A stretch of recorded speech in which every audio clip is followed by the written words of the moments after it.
प्रमुखता north east की तरफ आगे बढ़ गई और आज हमारा नॉर्थ ईस्ट अनेक प्रकार की विविधताओं के बावजूद विकास के रास्ते पर चल पड़ा है। 10 साल पहले नॉर्थ ईस्ट के 200 से ज्यादा अधिक जनजातीय समूह, 195 से ज्यादा बोलियां, ये हमारे लिए एक दृष्टि से वीकनेस बनकर अलग अलग विवादों का कारण बनी हुई थी। आज 10 साल के बाद पीछे मुड़कर देखते हैं तो वही वीकनेस को हमारी ताकत में, स्ट्रेंथ में बदलने का काम प्रधानमंत्री जी ने किया है। आज 200 से अधिक जनजातीय समूह हमारी सांस्कृतिक विरासत के कारण पूरी दुनिया का आकर्षण का केंद्र बना है और 195 से ज्यादा बोलियां और भाषाएं उसने पूर्वोत्तर को विश्व के 36 बायोडायवर्सिटी हॉटस्पॉट में से एक बनाने का काम किया है। हमारी स्ट्रेंथ अकेले पूर्वोत्तर में 7500 से ज्यादा अधिक फूलों की प्रजातियां हैं और कई प्रकार के अलभ्य, वन्य और पानीजन्य प्रजातियों का ये हमारा उत्कृष्ट स्थान है। ये सारी चीजों को संजोकर एक टूरिस्ट डेस्टिनेशन बनाने का बहुत महत्वपूर्ण प्रयास इस 10 साल में हुआ है। परंतु सबसे बड़ा काम हुआ है तो नॉर्थ ईस्ट के अंदर शांति प्रस्तापित करने का काम ये 10 साल के अंदर हुआ है। मैं बाद में इसमें डिटेल बताऊंगा, परंतु 20 से ज्यादा समझौते कर 9000 से ज्यादा हाथ में हथियार लिए युवाओं को सरेंडर कर मेन स्ट्रीम में शामिल कर नॉर्थ ईस्ट के अंदर शांति प्रस्तापित हुई, जो हर प्रकार के विकास की नींव बनी।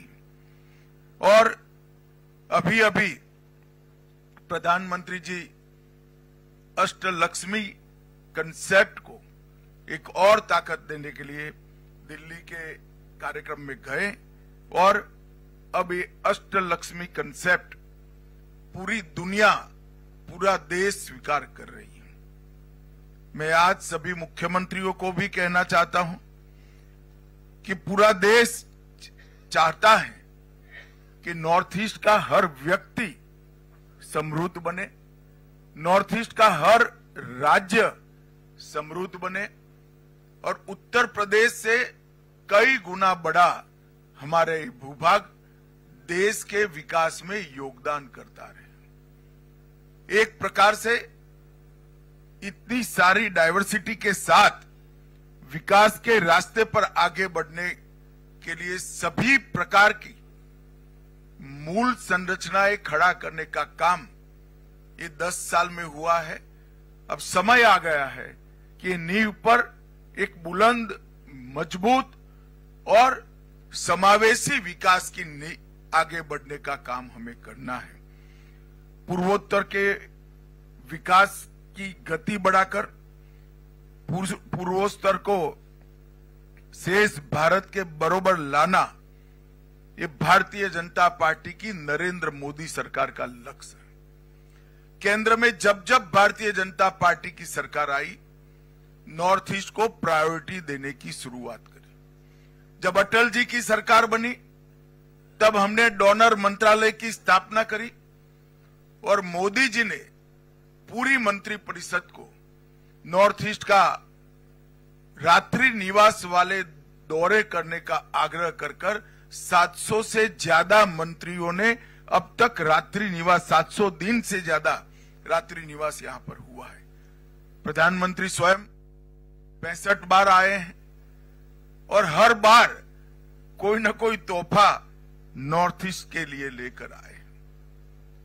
भारतीय जनता पार्टी की मोदी सरकार ने पूर्वोत्तर की संस्कृति को भी संरक्षित करने के लिए कोई कसर नहीं छोड़ी। सबसे ज्यादा अगर पूर्वोत्तर की भाषाओं को 8वीं अनुसूची में समाने का काम हुआ तो वो भारतीय जनता पार्टी के शासन में हुआ। हमने भी विभिन्न समझौते जो किए उसमें पूर्वोत्तर की अलग अलग बोलियों को ताकत देना, उसको संजोना और प्राथमिक शिक्षा कम से कम पूर्वोत्तर की भाषा में हो, इसके लिए हमने बड़ा आग्रह रखा है। और मैं मानता हूं कि इससे बहुत बड़ा फायदा हमारी सांस्कृतिक विरासत को संजोकर रखने में होगा। अब समय आ गया है कि $5 ट्रिलियन की अर्थव्यवस्था को पूर्वोत्तर के विकास से एक बिग पुश देने का समय आ गया है। और इसके लिए एक्ट ईस्ट, एक्ट फास्ट और एक्ट फर्स्ट, ये तीनों मंत्र जो हमें दिए गए हैं, ये तीनों मंत्र को चरितार्थ करने का काम डोनर मंत्रालय बखूबी कर रहा है, एनईसी भी कर रही है। एनईसी ने अपने 50 वर्षों में आकांक्षाओं, जरूरियातों और चुनौतियों के संभावित समाधानों पर चर्चा करने का एक महत्वपूर्ण मंच बनकर पूर्वोत्तर के विकास की भाग्य रेखा बनने का काम किया है। भारत सरकार और पूर्वोत्तर के छोटे छोटे राज्यों की नीति के बीच में सामंजस्य हो, जिसके कारण विकास नीचे तक पहुंचता है, इसमें एनईसी की बड़ी भूमिका रही है। विकास की योजनाएं तैयार करना, विभिन्न जनजातीय समूहों को विकास के साथ जोड़ना और समग्र क्षेत्र को एक अलग दृष्टिकोण से ऊपर से देखकर समग्र क्षेत्र के विकास का आयोजन, रेखांकित करने का काम पूर्वोत्तर में एनईसी ने किया है। मोदी जी ने एक पॉजिटिव इकोसिस्टम बनाने का काम कर लिया है। इसके आधार पर राज्य सरकारों ने और डोनर मंत्रालय ने निवेश का इकोसिस्टम बेहतर करने की अब जरूरत है। कनेक्टिविटी अब प्रॉब्लम नहीं रही और विश्व के साथ कनेक्टिविटी भी थोड़े समय के बाद प्रॉब्लम नहीं रहने वाली है। बांग्लादेश के एन्क्लेव्स एक्सचेंज के बाद पूर्वोत्तर को दुनिया के साथ जोड़ने का हमारा लक्ष्य बहुत जल्दी समाप्त हो जाएगा। पूर्वोत्तर में एक औद्योगिक इकोसिस्टम इससे दृढ़ होगी और पूरी दुनिया का बाजार यहां पर निवेश करने वालों के लिए खुलेगा। और इसके लिए हर राज्य ने भी अपने प्रयास मजबूत करने पड़ेंगे। भारत सरकार भी सभी इन्वेस्टरों को पूर्वोत्तर की ओर आने के लिए प्रेरित करती है। अभी केंद्रीय मंत्रिमंडल ने सेमीकंडक्टर और डिस्प्ले विनिर्माण की इकोसिस्टम के विकास के लिए 3 सेमीकंडक्टर यूनिट नॉर्थ ईस्ट में स्थापना करने का निर्णय लिया। इनमें से एक इकाई Tata semiconductor assembly and test private limited लगभग 27,000 करोड़ के इन्वेस्टमेंट से आसाम में आने वाली है। वो अब तक का सबसे बड़ा इन्वेस्टमेंट होने वाला है। और इसके साथ साथ 20,000 प्रत्यक्ष रोजगार और 60,000 अप्रत्यक्ष रोजगार खड़े होंगे। इस फ्यूचर पोटेंशियल को ध्यान में रखकर भारत सरकार का शिक्षा विभाग नॉर्थ ईस्ट की यूनिवर्सिटियों के साथ बैठकर इसी प्रकार के शिक्षा से लैस, ज्ञान से लैस युवा तैयार हो, इसके लिए भी कोर्स की निर्मित कर रहा है, जिससे जो जॉब जनरेट होंगे इसका सबसे बड़ा फायदा हमारे नॉर्थ ईस्ट के 8 राज्यों को मिले। ये जो इकाइयां डाउनस्ट्रीम ऑटोमेटिव के साथ साथ इलेक्ट्रॉनिक मैन्युफैक्चरिंग, टेलीकॉम मैन्युफैक्चरिंग और इंडस्ट्रियल मैन्युफैक्चरिंग के लिए भी सहायभूत होगी। और मैं इतना आपको आश्वस्त करना चाहता हूं कि ये एक नई शुरुआत है। नॉर्थ ईस्ट के लिए बहुत जरूरी है कि इंडस्ट्रियल इन्वेस्टमेंट आए, बड़ी बड़ी इकाइयां आए, इसमें कोई आपत्ति नहीं होनी चाहिए, इसका स्वागत करना चाहिए, इसको गति भी देनी चाहिए। परंतु सिर्फ क्षेत्र के और राज्य के विकास से नॉर्थ ईस्ट हमेशा शांत बना नहीं रह सकता। इसके साथ साथ व्यक्ति, गांव और राज्य तीनों के बीच में विकास का सामंजस्य करना पड़ेगा। और व्यक्ति के विकास का हमें आयोजन करना है, गांव के विकास का आयोजन करना है, तो इंडस्ट्रियल डेवलपमेंट के साथ साथ इसके पहले की एनईसी की बैठक में मैंने कहा था, दूध, सब्जी, अंडे, मछली और मांस, इसमें स्वावलंबन लाए बगैर हमारे पास कोई चारा नहीं है। यही चीजें हैं, ऑर्गेनिक प्रोडक्ट, दूध, सब्जी, अंडे, मांस, यही चीजें हैं जो व्यक्ति के विकास का कारण बन सकती हैं। और जब तक हर व्यक्ति को हम संपन्न नहीं कर सकते, संपन्न नॉर्थ ईस्ट की कल्पना बेमानी है। हो सकता है राज्य का जीएसडीपी बढ़ा ले, मगर व्यक्ति का संतोष और व्यक्ति के विकास की कल्पना, ये सभी चीजों से हमने करनी पड़ेगी। और टूरिज्म, कनेक्टिविटी की बहुत उपलब्धता के कारण सॉफ्टवेयर निर्माण के भी यहाँ ढेर सारे मौके पड़े हैं। नेचुरल कोर्स में पूरा नॉर्थ ईस्ट ऑर्गेनिक खेती करता है। मेरा सभी मुख्यमंत्रियों से, राज्यपाल महोदयों से और मुख्य सचिव से आग्रह है कि भारत सरकार ने नेशनल ऑर्गेनिक कोऑपरेटिव लिमिटेड बनाई है, जिसका उद्देश्य कोऑपरेटिव ऑर्गेनिक खेती करने वाले सभी किसानों को इसके साथ जोड़कर पैकेजिंग, मार्केटिंग और एक्सपोर्ट तीनों के लिए इंफ्रास्ट्रक्चर खड़ा करेगा। ये इंफ्रास्ट्रक्चर सिर्फ मुनाफा नहीं करेगा, पर केजी जो मुनाफा आएगा उसको वो ही किसान को वापस देगा जिस किसान के खेत में ऑर्गेनिक प्रोडक्ट बनी है। तो अंततोगत्वा कोऑपरेटिव बेसिस पर चलने के कारण अमूल की पेटेंट पर उत्पादन करने वाले हर किसान के पास ऑर्गेनिक प्रोडक्ट का मुनाफा वापस भेजने की व्यवस्था एनओसीएल में है।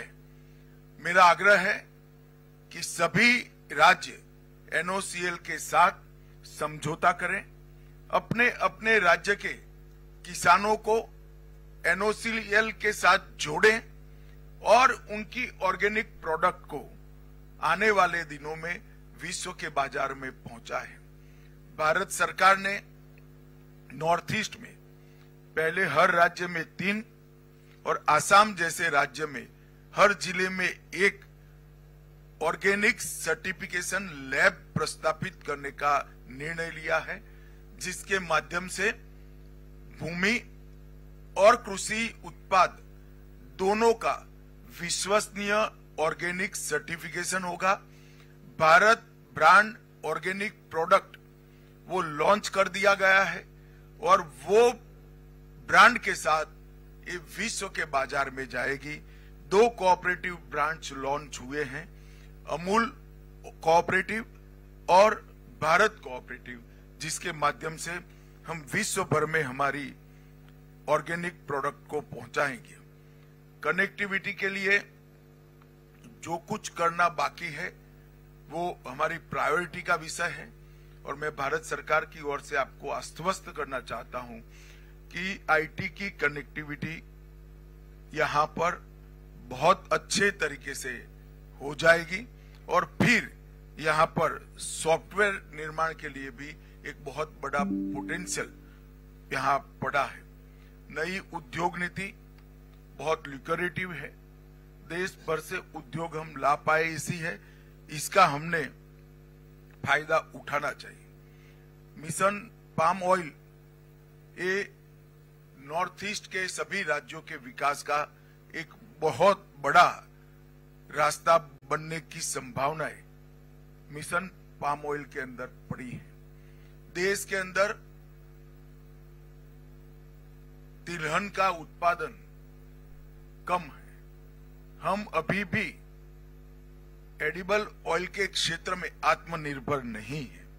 ये मिशन पाम ऑयल ही हमें आत्मनिर्भर कर सकता है और इसके लिए गुजरात में कुछ जगह टिश्यू कल्चर के प्रयोग भी हो रहे हैं, जो पर्याप्त मात्रा में ज्यादा प्रोडक्ट देने वाले पाम के पौधों का निर्माण भी करेंगे और यहां पर देने का काम भी करेंगे। और किसानों को क्रूड पाम ऑयल के मूल्य पर 2% डिफरेंशियल देने का भी भारत सरकार ने आयोजन करा है। अब तक पूर्वोत्तर क्षेत्र में 10 नई तेल मिलों का विकास करने का प्रस्ताव है। मुझे लगता है कि ये हमें फायदा कराएगा। सुरक्षा के क्षेत्र में हमने मल्टी डायमेंशनल अप्रोच यहां पर अपनाया है। हर राज्य की एक विशिष्ट रणनीति बनाकर हम 10 साल में आगे बढ़े और इसका परिणाम है कि पुलिस, आर्मी, असम राइफल और केंद्रीय पुलिस बल ये सब ने इकट्ठा मिलकर यहां पर एक बहुत अच्छी व्यवस्था करने में सफलता पाई है, जिसके चलते हिंसक घटनाओं में 31% कमी और नागरिकों की मृत्यु में 86% की कमी ये 10 साल में हमने सिद्ध की है। लगभग 10,574 विद्रोही सरेंडर हुए हैं और कई सारे समझौते किए। NLFD का समझौता 2019 में किया, ब्रू समझौता 2020 में किया, बोडो समझौता 2020 में किया, कार्बी समझौता 2021 में किया, आदिवासी समूहों के साथ समझौता 2022 में किया, DNLA समझौता 2023 में किया, UNLF शांति समझौता 23 में हुआ, उल्फा शांति समझौता 23 में हुआ, त्रिपुरा समझौता 24 में हुआ, NLFT और ATTF का समझौता 2024 में हुआ। इसके साथ साथ आसाम मेघालय अंतर्राज्यीय सीमा समझौता और आसाम अरुणाचल अंतर्राज्यीय सीमा समझौता भी हुआ। इसके कारण पूरे नॉर्थ ईस्ट के अंदर शांति प्रस्थापित करने का हमें बहुत सफलता मिली है। मैं एक विशिष्ट बात पर भी आपका ध्यान आकृष्ट करना चाहता हूं। हमने भारत को नशा मुक्त करने का एक अभियान लिया है। मैं मानता हूं कि नॉर्थ ईस्ट की इसमें विशिष्ट जिम्मेदारी है, क्योंकि नारकोटिक्स का आने का एक प्रमुख रास्ता नॉर्थ ईस्ट के राज्यों के होकर जाता है। काफी कुछ हुआ है, मैं इससे कोई ऐसा नहीं मानता कि काम नहीं हुआ है। विगत 6 सालों के अंदर काफी कुछ काम हुआ है, मगर हमारी गति पर्याप्त नहीं है। मेरा आग्रह है सभी मुख्यमंत्री और राज्यपालों से कि आप सभी लोग हमारी जो जिले की निगरानी समिति बनाई उसको कितनी बैठकें जिला लेवल पर होती हैं उस पर पूरा बल दीजिए, उसको मॉनिटर करिए और नॉर्थ ईस्ट को पूरे भारत के लिए नारकोटिक्स के रास्ते का जो कलंक लगा है वो कलंक को हमें मिटाना चाहिए। नशा आने वाली पीढ़ियों को खोखला करता है और हमने पूर्णतया से भारत को नशा मुक्त बनाने का काम करना है और ये मिशन उसमें नॉर्थ ईस्ट बहुत बड़ा योगदान कर सकता है। तीनों नई संहिताएं जो आई हैं, आपराधिक न्याय प्रणाली में 3 नए कानून आए हैं। इसके इम्प्लीमेंटेशन के लिए फरवरी माह में मैं दिल्ली में सभी मुख्यमंत्रियों की एक साथ मीटिंग बुलाने वाला हूं। मेरा आग्रह है कि उसके पहले एनसीआरबी और बीपीआरएनडी के साथ आपके पुलिस प्रमुख बैठकर आपका पूरा नॉर्थ ईस्ट को कंप्लीट तीनों संहिता के अमलीकरण के लिए तैयार करने का काम समाप्त कर ले। मैं आपको विश्वास दिलाता हूं कि तीनों संहिता के इम्प्लीमेंटेशन के बाद, पूर्ण इम्प्लीमेंटेशन के बाद कोई भी एफआईआर रजिस्टर होगी, वो सुप्रीम कोर्ट तक 3 साल में इस नागरिक को न्याय मिल जाएगा। हम सालों तक आतंकवाद